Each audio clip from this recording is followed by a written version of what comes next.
नमस्कार मित्रों, मैं आशुतोष शर्मा आप सभी का अपने इस चैनल में स्वागत करता हूं। इस चैनल में हम ज्योतिष विज्ञान के माध्यम से जातक के शरीर में मौजूद रोगों का पता लगाएंगे और मंत्र जाप के माध्यम से उन रोगों का निदान करने का प्रयत्न करेंगे। अगर आपने अभी तक मेरे इस चैनल को सब्सक्राइब नहीं किया है तो आप इसे अभी सब्सक्राइब कीजिए, और अगर आप चाहते हैं मेरे वीडियोज़ अपलोड होते ही आप तक पहुँच जाएँ तो बेल आइकन को भी दबा दीजिए। अगर आप चाहते हैं मेरे इस प्रयास से अधिक व्यक्ति स्वास्थ्य लाभ प्राप्त कर सकें तो मेरे इस चैनल को और मेरे इन वीडियोस को अधिक से अधिक शेयर करें। मैं आपके लिए आवश्यक वीडियोस की लिंक अपने प्रत्येक वीडियो के डिस्क्रिप्शन में लिखता हूं। आप उन वीडियोस को देखें और मंत्र जाप करना सीखें। अगर आपको वीडियोस एक बार देखने में समझ नहीं आए तो आप उन्हें पुनः देखें। फिर भी कोई बात समझ में नहीं आए तो आप कमेंट बॉक्स में कमेंट करें। मैं आपकी यथासंभव मदद करने का प्रयत्न करूंगा। आप ऋषि पाराशरकृत लघु पाराशरी पर विश्वास कर मेरे निर्देशन में बताए गए मंत्रों का विधि विधान पूर्वक जाप करें, आपको अवश्य लाभ होगा। परमपिता परमात्मा आपका कल्याण करें। जय श्री राम। मित्रों, आज हम गण पर चर्चा करेंगे। आखिर ये गण होते क्या हैं और इनका मनुष्य के जीवन पर प्रभाव क्या पड़ता है। ये देवगण, दानवगण और मानवगण ये मनुष्य के व्यक्तित्व पर अपना किस प्रकार प्रभाव डालते हैं, आज हम इस पर चर्चा करेंगे। हम गण पर चर्चा करें उससे पहले हम नक्षत्रों को समझते हैं। देखिए, कुल 27 नक्षत्र होते हैं। अगर इन 27 नक्षत्रों को 3 बराबर भागों में बांटा जाए तो 9 नक्षत्रों के 3 भाग बनते हैं। एक 9 नक्षत्रों का भाग देवगण के अंतर्गत आता है, एक 9 नक्षत्रों का भाग दानवगण के अंतर्गत आता है और एक 9 नक्षत्रों का भाग मानवगण के अंतर्गत आता है। एक 9 नक्षत्रों के भाग में जो जातक पैदा होते हैं वे देवगण के अंतर्गत आते हैं। एक 9 नक्षत्रों के भाग में अगर जातक पैदा होते हैं तो वो दानव गण के अंतर्गत आते हैं, और एक 9 नक्षत्रों के भाग में जातक पैदा होते हैं तो वे मानव गण के अंतर्गत आते हैं। अब हम चर्चा करते हैं इन मानव, देव और राक्षस गण के बारे में।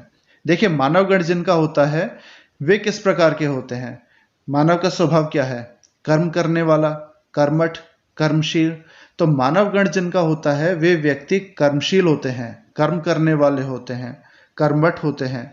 वे ज्यादा भूत भविष्य की चिंता नहीं करते, वे यथार्थ में जीते हैं, जीवन में मान सम्मान की प्राप्ति करते हैं। उनका जीवन एक स्थिर स्थिति में होता है, ना ज्यादा भागदौड़ न ज्यादा रुके हुए। वे अपनी जिम्मेदारी को निभाते हैं, वे अच्छे स्वभाव के होते हैं। उनका जीवन एक संतुलित स्थिति में चलता है। अगर वे अपनी बात किसी को समझाते हैं तो लोग उनकी बातों को सुनते हैं तथा उनकी बातों को प्राथमिकता देते हैं। उनकी बातों को हल्के में नहीं लिया जाता, उनकी बातों में वजन होता है, दबाव होता है। लोग उनकी बात को सुनते हैं, उन्हें मानते हैं और उन्हें मान सम्मान देते हैं। मानव जो गुण है वो कर्म करने वाला गुण है, ये बेहद कर्मशील होते हैं। अब बात करते हैं हम देवगण की। देवगण के व्यक्ति किस प्रकार के होते हैं?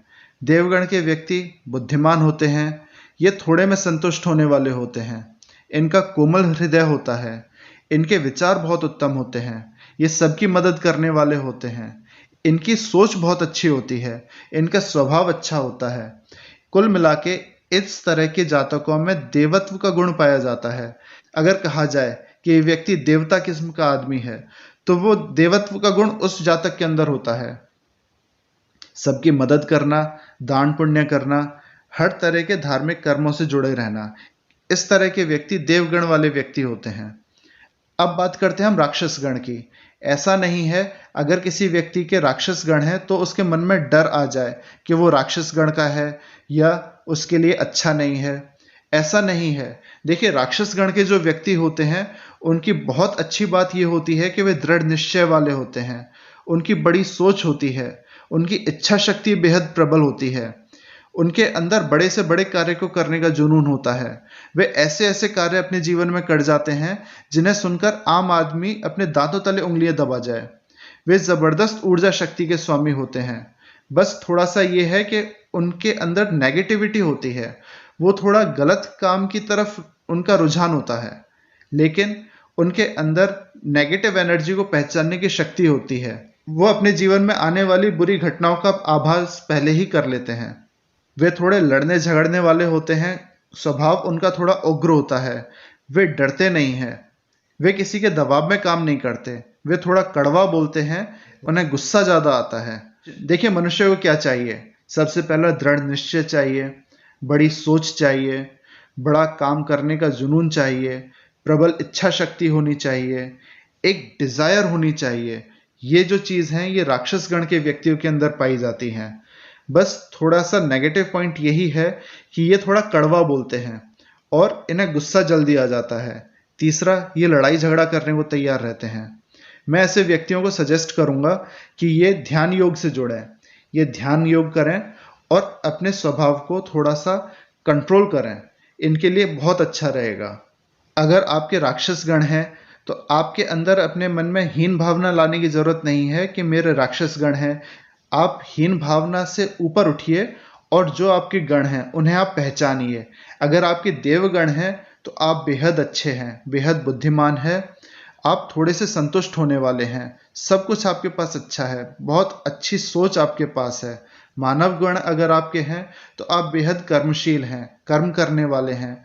आप ना भविष्य की चिंता करते हैं, ना आप भूतकाल के बारे में सोचते हैं, आप यथार्थ में जीते हैं, आप वर्तमान में रहते हैं। अगर आपके राक्षस गण हैं तो आपको कोई चिंता करने की जरूरत नहीं है। परमात्मा ने आपको दृढ़ निश्चय का स्वामी बनाया है। आपके पास जबरदस्त इच्छा शक्ति है, प्रबल इच्छा शक्ति है और आपकी सोच बहुत बड़ी है। आप बड़े से बड़ा काम करने को तैयार हैं। तो आपको जो परमात्मा ने उपहार दिया है आप उसे पहचानें और अपने जीवन में कर्म कर आगे बढ़ें। परमपिता परमात्मा आपका कल्याण करें। जय श्री राम। अगर आप मुझसे जुड़ना चाहते हैं तो मेरे इस चैनल को सब्सक्राइब कीजिए और अगर आप चाहते हैं मेरे वीडियोस अपलोड होते ही आप तक पहुंच जाएं तो इस बेल आइकन को भी दबा दीजिए।